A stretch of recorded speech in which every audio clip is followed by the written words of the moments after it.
Assalamualaikum warahmatullahi wabarakatuh. Perkenalkan, nama saya Nabil Mokarim dari kelas 2E Prodi Penyuluhan Peternakan dan Kesejahteraan Hewan. Baik, saya akan menjelaskan materi tentang bagaimana hakikat instrumentasi dan praksi demokrasi Indonesia berlandaskan Pancasila dan Undang-Undang RI 1945. Indonesia adalah negara hukum sekaligus negara demokrasi. Salah satu ciri negara demokrasi adalah kedaulatan berada di tengah rakyat. Sebelumnya, kita harus mengetahui terlebih dahulu apa sih itu demokrasi.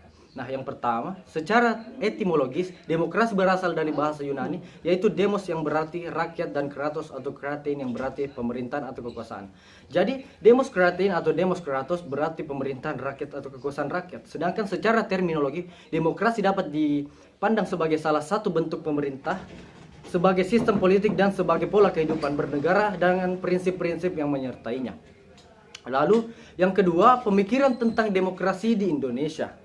Menurut Hatta, kita sudah mengenal tradisi demokrasi jauh sebelum Indonesia merdeka, yakni demokrasi desa. Demokrasi desa atau demokrasi merupakan demokrasi asli Indonesia yang bercirikan tiga hal, yakni yang pertama, cita-cita rapat, yang kedua, cita-cita massa protes, dan yang ketiga, cita-cita tolong-menolong.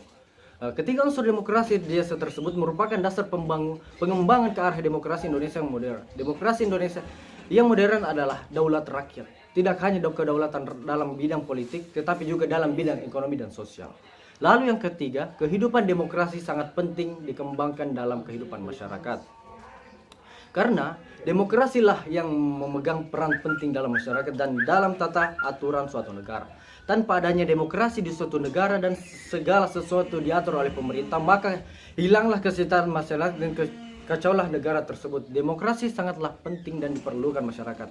Tidak hanya sekedar pemerintah yang memegang kendali dalam pengaturan suatu negara, tentu perlu adanya masyarakat yang komplement, mendukung, dan masyarakat perlu terlibat dalam pembangunan suatu negara demi menciptakan kemakmuran dan kesejahteraan negara. Terima kasih. Wassalamualaikum warahmatullahi wabarakatuh.